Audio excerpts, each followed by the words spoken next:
నమస్కారం. కేఎన్ఎన్ న్యూస్కి స్వాగతం. సృష్టికి మూలమైన మహిళను గౌరవించుకుంటూ ఉమ్మడి జిల్లా వ్యాప్తంగా మహిళా దినోత్సవాన్ని ఘనంగా జరుపుకున్నారు.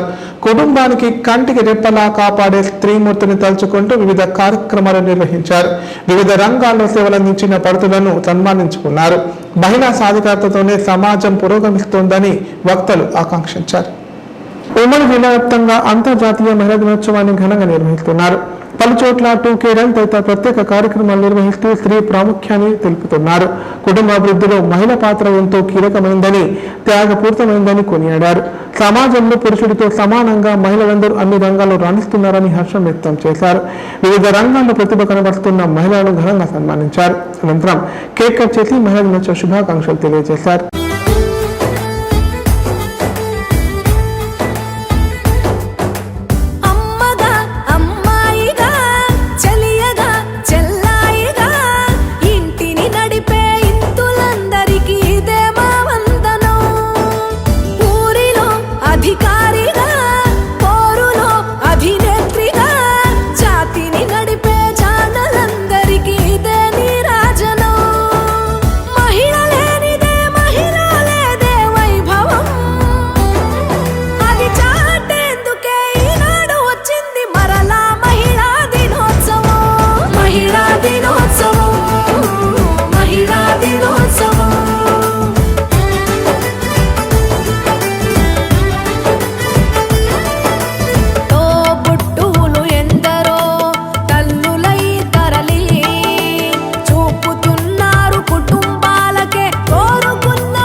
బీసీ రిజర్వేషన్ల పెంపు విషయంలో ఎమ్మెల్సీ కల్వకుంట్ల కవిత మరో విజయం సాధించారు.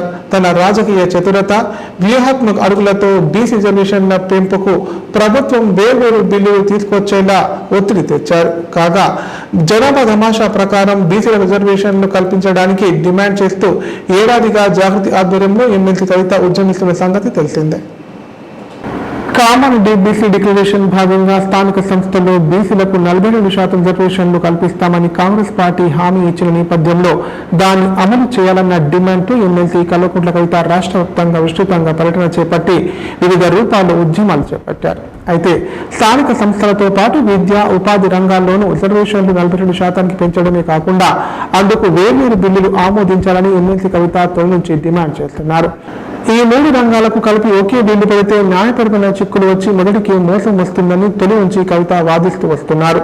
బీసీలకు స్థానిక సంస్థల రిజర్వేషన్లు రాష్ట్ర పరిధిలో ఉంటాయని, విద్య, ఉద్యోగ రిజర్వేషన్లు కేంద్ర, రాష్ట్ర ఉమ్మడి జాబితాలో ఉంటాయి కాబట్టి కేంద్ర ప్రభుత్వం ఆమోదం అవసరమని, ఈ రీత్యా రాజకీయ రిజర్వేషన్లో కూడా విద్య, ఉద్యోగ రిజర్వేషన్లతో కలిపి చేస్తే ఈ రిజర్వేషన్లను పెరగక బీసీలకు తీవ్ర అన్యాయం జరుగుతుందని కవిత బలంగా తన వాదనను వినిపిస్తూ బీసీ వర్గాలు విస్తృతంగా అవగాహన కల్పించారు. ఫలితంగా వేర్వేరు బిల్లులను తీసుకురాక ప్రభుత్వానికి తప్పలేదు.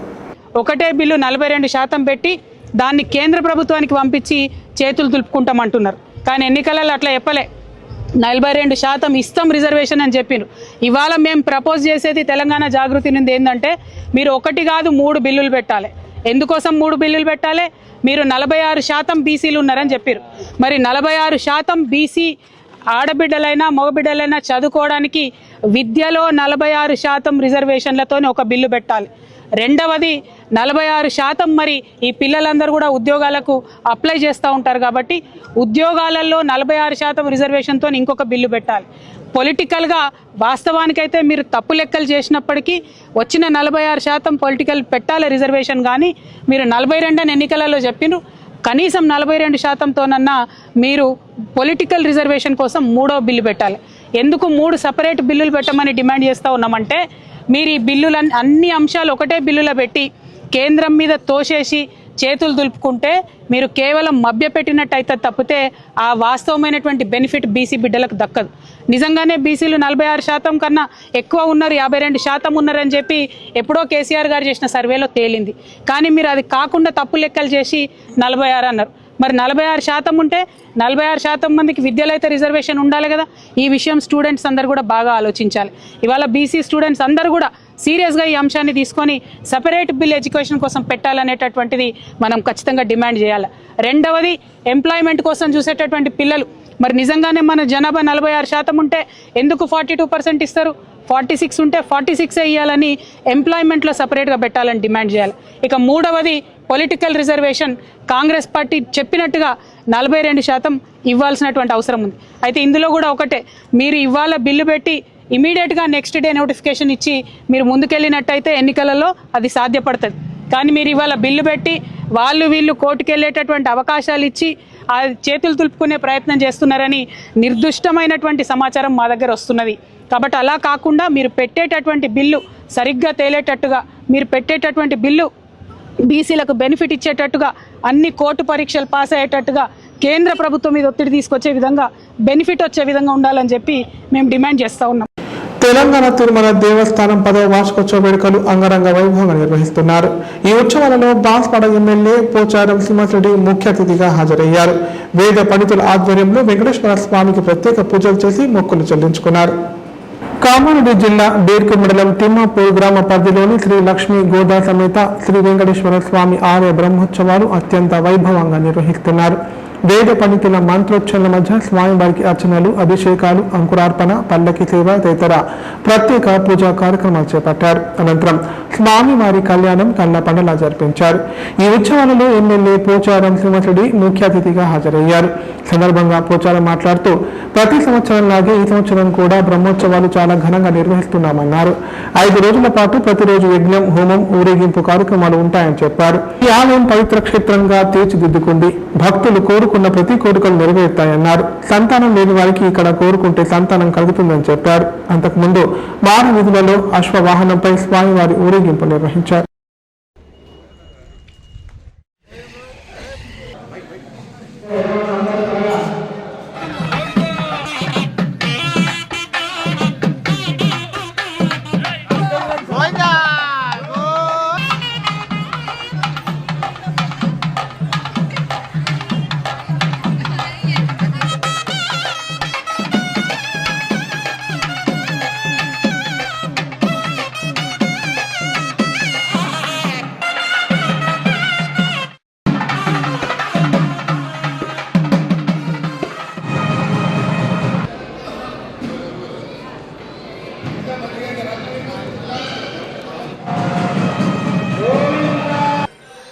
శ్రీ వెంకటేశ్వర స్వామి శ్రీదేవి భూదేవి కళ్యాణం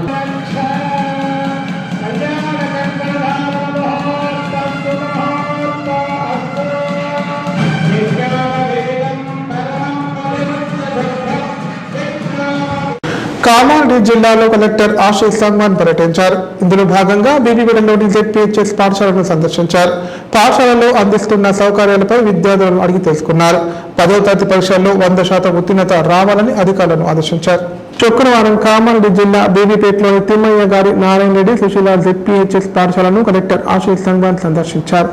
స్కూల్లో నిర్వహిస్తున్న కార్యక్రమాలు, కంప్యూటర్ సైన్స్ ల్యాబ్పై 10th క్లాస్ విద్యార్థులకు కలెక్టర్ అవగాహన కల్పించారు. జరగబోయే 10వ తరగతి పరీక్షల్లో 100% రిజల్ట్ రావాలని ఆదేశించారు. మిడ్ డే మీల్స్ తదితర సౌకర్యాలపై విద్యార్థులను అడిగి తెలుసుకున్నారు. అనంతరం మండల పరిషత్ కార్యాలయం వద్ద నూతనంగా నిర్మిస్తున్న ఇందిరమ్మ మోడల్ హౌస్ పరిశీలించారు. మోడల్ ఇంటిని త్వరగా పూర్తి చేయాలని అధికారులను ఆదేశించారు.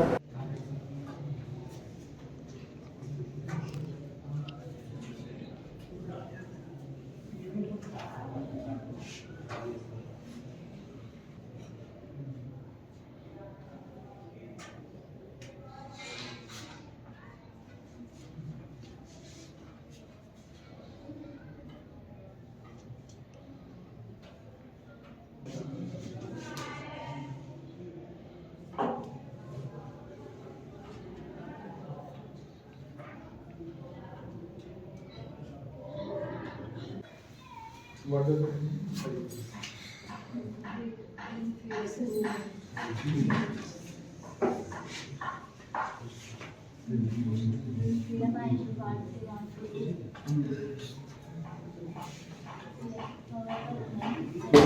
ప్రకటనలు. Life hospital Kamareddy. కామారెడ్డిలో 50 పడకల ISO సర్టిఫైడ్ గల ఏకైక hospital life hospital Kamareddy. Aarogyasri, EHS మరియు అన్ని రకాల నగదు రహిత హెల్త్ ఇన్సూరెన్సులు గల ఏకైక hospital life hospital. Aarogyasri card లేదా తెల్ల రేషన్ కార్డు ఉన్నవారికి ఆరోగ్యశ్రీ మరియు ఆయుష్మాన్ భారత్ ద్వారా ఆపరేషన్లు ఉచితంగా చేయబడును.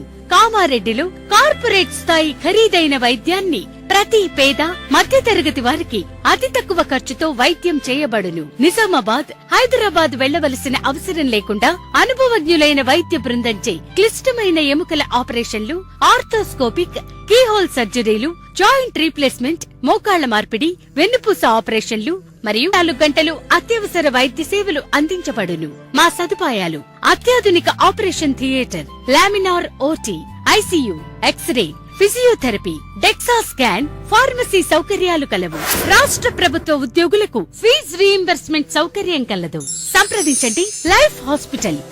తెలంగాణలో మొట్టమొదటిసారిగా అధునాతన పద్ధతిలో నరాల, మానసిక, sex, alcohol, fits treatment, AC intensive care unit ఇప్పుడు మన నిజామాబాద్ లో doctor B Keshavulu MD psychiatry, Osmania గారి ఆధ్వర్యంలో అన్ని సదుపాయాలు గల అత్యాధునిక అతిపెద్ద హాస్పిటల్ ప్రారంభించబడ్డది. నరాల బలహీనతలు, తలనొప్పి, ఫిట్స్, పళ్లు బిగపట్టడం, భయం, గుండెదడ, డిప్రెషన్, ఒంటరితనం, మంత్రాలు చేతబడి చేశారని అనుమానపడటం, వ్యతిరేకమైన ఆలోచనలు, తన గూర్చి మాట్లాడుకుంటున్నారని, చంపడానికి వస్తున్నారని భ్రమపడటం, ముట్టిందే ముట్టటం, కడిగిందే కడగటం, సెక్స్ లో బలహీనత, శీఘ్రస్ఖలనం, హస్తప్రయోగం, సెక్స్ లో తీవ్ర అసంతృప్తి, భార్యాభర్తల మధ్య అనుమానాలు, పిల్లల అల్లరి, అతికోపం, మతిమరుపు, చదువులో వెనుకబాటుతనం, alcohol, cigarette, gutka, Gul form బానిసైన వారికి స్పెషల్ ట్రీట్మెంట్. గమనిక: ఆధునిక ఏసీ వార్డు, అత్యంత విశాలమైన భవనం, అన్ని నరాల మానసిక సమస్యలకు మరియు ఆల్కహాల్ ను మాన్పించుటకు అడ్మిషన్స్ సౌకర్యం గల తెలంగాణలోనే అతిపెద్ద hospital doctor Keshavulu hospital. Bus stand ఎదురుగా లైన్, ఖలీల్వాడి, నిజామాబాద్. ఫోన్ 08462255189. ఇంకా వేసవి మొదలు కాకముందే ఎండలు క్రమంగా ముదురుతున్నాయి. దీంతో కామారెడ్డి జిల్లాలోని పలు ప్రాంతాలలో భూగర్భ జలాలు అడుగంటుతున్నాయి. ఎక్కువ శాతం ఆయకట్టు కింద పంటను సాగు చేయగా సరిగ్గా నీరందించలేకపోవడంతో వరి చేలు ఎండుముఖం పడుతున్నాయి.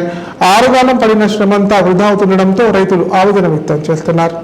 భూగర్భ జలాలు రోజు రోజుకు అడుగంటిపోవడంతో కామారెడ్డి జిల్లా సదాశివనగర్ మండలం అడ్లూరు ఎల్లారెడ్డి పెద్ద చెరువు ఆయకట్టు రైతులు ఆందోళన చెందుతున్నారు. అడ్లూరు ఎల్లారెడ్డి పెద్ద చెరువు నుంచి వచ్చే ప్రధాన కాలువ రంగంపేట వద్ద ముళ్ల పొదలు, పిచ్చి మొక్కలతో నిలిచిపోవడంతో నీరు రాక వరి పంటలు ఎండిపోతున్నాయని రైతులు ఆవేదన వ్యక్తం చేస్తున్నారు. భూగర్భ జలాలు అడుగంటిపోవడంతో బోరు బావుల నుంచి నీరు రావడం లేదని, ఇరిగేషన్ అధికారులకు ఎన్నిసార్లు ఫిర్యాదు చేసినా పట్టించుకోవడం లేదంటూ రైతులు ఆరోపిస్తున్నారు. ఇప్పటికైనా స్థానిక ఎమ్మెల్యే చొరవ తీసుకుని రంగంపేట నుంచి పోసానిపేట వరకు కాలువను పునర్నిర్మించాలంటూ ఎమ్మెల్యే మదన్ మోహన్, ఇరిగేషన్ అధికారులను రైతులు వేడుకుంటున్నారు.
నేను వడ్లూరు ఎల్లారెడ్డి పెద్ద చెరువు ఆయకట్టుదారుని. నేను మా పోసన్పేట గ్రామంలో బోర్లన్నీ అడుగంటి భూగర్భ జలాలు పోయి బోర్లు కూడా వేయడం జరుగుతుంది. 300-400 ఫీట్లు వేసిన పైకి నీళ్లు రాక నానా తంటాలు పడి అప్పుల పాలయ్యే పరిస్థితికి వచ్చింది మాది. కాబట్టి మాకు గతంలో జనవరిలో వడ్లూరు ఎల్లారెడ్డి పెద్ద చెరువు నుంచి మా గ్రామానికి 110 ఎకరాల తైబంది కూడా ఇరిగేషన్ ఏఈ ఎంఆర్ఓ వారి అధికారుల ఆధ్వర్యంలో తైబంది పెట్టడం జరిగింది. ఇప్పటి వరకు 2 నెలలు గడిచిన మా పోసన్పేట గ్రామానికి నీరు చేరలేక ఇప్పుడు భూగర్భ జలాలు అడుగంటి పారకం బారక చేతికొచ్చిన పంట నష్టం జరిగే స్థితిలో ఉన్నాం. కాబట్టి మాకు ప్రభుత్వం ఆదుకొని ఈ వడ్లూరు ఎల్లారెడ్డి చెరువు పెద్ద కాలువను పునరుద్ధరణ చేసి మా గ్రామానికి నీళ్ళు ఇచ్చినట్టయితే రైతులము నష్టపోకుండా ఉంటాం. ప్రభుత్వం కూడా రైతు పేరు చెప్పుకొని గద్దెనెక్కిన ప్రభుత్వం ఇవాళ చేతులు దులుపుకొని రైతు నష్టపోతున్నా ఇటు మళ్ళీ చూడకుండా ఉంటుంది. దయచేసి ఇకనైనా మా రైతుల మీద దయచేసి రైతులను ఆలోచించి మాకు ఈ సాగునీరు ఇచ్చినట్టయితే పూర్తి నష్టం జరగకుండా రైతులను ఆదుకున్నవారైతారు. మరియు ఈ ఎండిన పంటలు చాలా ఉన్నాయి. సుమారు 100 ఎకరాల పొలం పోసన్పేట గ్రామంలో బోర్లు ఫెయిల్ అయ్యి ఎండిపోయినాయి. ఆ ప్రతి రైతును గుర్తించి పెట్టుబడి సాయం అందించి రైతుకు మేలు చేస్తారని ప్రభుత్వాన్ని డిమాండ్ చేస్తున్నాం. మరియు రైతు భరోసా కూడా నత్తనడకన సాగుతుంది. రైతు భరోసా వేసి రైతులను ఆదుకోవాలి. 2 లక్షల వరకు రుణమాఫీ అన్నారు. 2 లక్షల పైనున్న రైతులు కూడా రుణాలు కట్టిరు అప్పో సప్పో చేసి. అవి కట్టితే మాఫీ అవుతాయని. కట్టినా మాఫీ లేదు, ఏది లేదు, అది కూడా మధ్యలోనే ఉన్నది. కాబట్టి ఇవన్నీ స్కీమ్లు చేసి రైతులను ఇప్పుడు ఆదుకుంటే మేము పెద్ద చెరుకు 7 గ్రామాలు ఉన్నాయి. ప్రజెంట్ అందులో మాదొక గ్రామం. కాలువ లేకనే ఇంత నష్టం జరుగుతుంది. మా ఆయకట్టు 110 ఎకరాలు కాకుండా ఇంకా 200 ఎకరాలకు బోర్లు స్టోరేజ్ అయ్యి ఆ 200 బయట ఆయకట్టు లేని కూడా బోర్లతోని పారకం పారుతుంది. అంతా ఉంది. కాబట్టి దయచేసి గవర్నమెంట్ చొరవ తీసుకొని ఈ కాలువ పునరుద్ధరణ చేసి ఈ వారంలో నీళ్లు తెస్తే రైతులను గట్టెక్కుతామని ప్రభుత్వాన్ని డిమాండ్ చేస్తున్నాం. పెద్ద చెరువు కింద 7 గ్రామాలు ఉన్నాయి. వడ్లూరు కానీ, ఎల్లారెడ్డి, రంగంపేట, ఇస్రోజివాడి, పోసాన్పేట, గొల్లపల్లి, రామారెడ్డి దాకా ఉంటుండే. ఆ గ్రామాలల్లో మాది మిడిల్ గ్రామమే. అయినా కూడా వడ్లూరు ఎల్లారెడ్డి పెద్ద చెరువుకించి మాకు 5 కిలోమీటర్ల దూరంలో మేము ఉంటాము.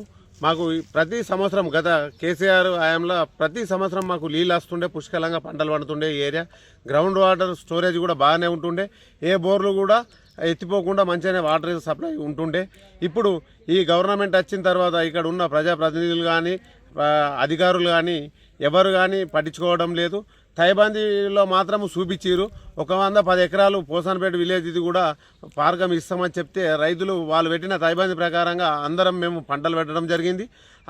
అందులో భాగంగా పెట్టిన తైబందికి కనీసము ఒక్కసారి కూడా నీళ్లు రావడం లేదు. మా మీదికున్న వడ్లూరు ఎల్లారెడ్డి 1 కిలోమీటర్ 2 కిలోమీటర్ల మేర దూరం ఉంటుంది.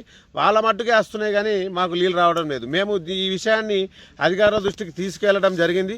తీసుకెళ్తే వాళ్ళు మీరు ఆ కాల్వ పూడిక పనులు చేసుకుంటేనే నీరు వదులుతామని అంటారు. ఎప్పుడైనా కానీ ఇంతకుముందు గత ప్రభుత్వాలు ఉన్నప్పుడు ఈ చెరువు కాల్వ పూడిక తీత వాళ్ళే చేస్తుండ్రి. ఇది చెరువు కాల్వ పూడిక తీత గవర్నమెంట్ ఆధ్వర్యంలోనే జరిగితే అప్పుడు నీళ్లు వదిలేది. ఇప్పుడు ఆఫీసాలు కూడా మొద్దు నిద్ర పోయినట్టు ఉన్నారు. వాళ్ళు ఎవ్వరు కూడా ఈ టంకాలు వచ్చి చూస్తలేరు. ఇప్పటికైనా ఎట్టి పరిస్థితుల్లో ఈ పూడిక తీత పనులు చేపట్టి ఇక్కడ దాకా పోసాన్పేట హనుమాన్ టెంపుల్ వరకు వాటర్ గిల్ల సప్లై చేస్తే ఇక్కడ ఇంచుమించు 500 ఎకరాలు స్టోరేజ్ అవుతాయి. బోర్లు కూడా అన్నీ మళ్ళీ పికప్ అవుతాయి. వీటిని రక్షించినందుకు వాళ్ళకు కూడా ఒక పేరు. సోదరులు 4 బోర్లు వేస్తే 4 బోర్లలో చుక్క నిలవలేదు. దగ్గర 2 లక్షలు అప్పయ్యారు. గత 10 సంవత్సరాల నుంచి కూడా ఈ కామడి భూమయ్య సోదరులకు 3 ఎకరాల పొలం పండుతుండే. ప్రతి సంవత్సరం ఎప్పుడు ఎండిపోలేదు. ఇప్పుడు ఈ సంవత్సరమే ఎండిపోయింది. గతంలో వడ్లూరు ఎల్లారెడ్డి చెరువు నుంచి మా పోసాన్పేట గ్రామానికి ఆయకట్టు ఉండే. ఆయకట్టు కూడా స్థిరీకరించిన 110 ఎకరాలు. ఇప్పటి వరకు చుక్కరు నీళ్ళు రాలేవు.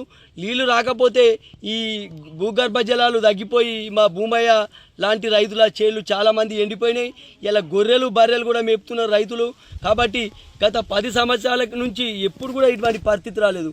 వర్షాపాతం కూడా ఈసారి అత్యధిక వర్షాపాతం అయింది. అయినా భూగర్భ జలాలు తగ్గడానికి ఏంటంటే ప్రభుత్వ అసమర్థత. పైన ఆయకట్టు చెరువు నీళ్లున్నాయి. ఇక్కడికి రాలేవు. ఇప్పుడు సంక్షిప్త వార్తలు.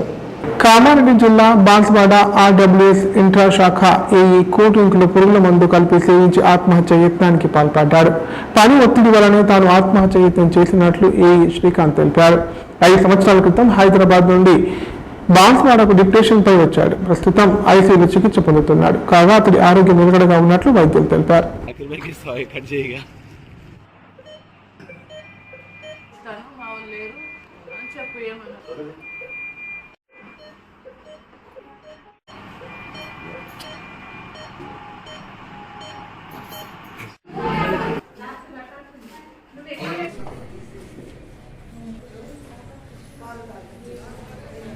దేవి MD general medicine physician 7 hills hospital Banswada. మా దగ్గర శ్రీకాంత్ అనే పేషెంట్ ఈడీగా పనిచేస్తున్నారు. ఈవినింగ్ పాయిజన్ తీసుకొని వచ్చారు. ది బెనిఫిత్రిన్ అని ఇన్సెక్టిసైడ్ పాయిజన్ తీసుకున్నారు. తను ఒక 200 ml కూల్ డ్రింక్లో మిక్స్ చేసుకొని తీసుకున్నారు. తీసుకున్న వెంటనే మన దగ్గరకు వచ్చారు. సో అతనికి స్టమక్ వాష్ ఇచ్చి గ్యాస్ట్రిక్ లవాజ్ చేసి ఒక 2 to 3 లీటర్స్ నార్మల్ సెలైన్ తోటి పాయిజన్ అంతా బయటికి తీసేసాం. తర్వాత ఆయన వైటల్స్ అవన్నీ మెయింటైన్ అయ్యేటట్టు ట్రీట్మెంట్ ఇచ్చాము. ఇప్పుడు పేషెంట్ స్టేబుల్ కండిషన్లో ఉన్నారు. లిక్విడ్ డైట్స్ అవి అలౌ చేస్తున్నాము. బీపీ అవన్నీ నార్మల్ ఉన్నాయి. సో అవుట్ ఆఫ్ డేంజర్ ఉన్నాయి. వార్తలు ఇంతటితో సమాప్తం. తిరిగి ప్రసారం వార్తలు మళ్ళీ కలుద్దాం. అంతా సెలవు. నమస్కారం.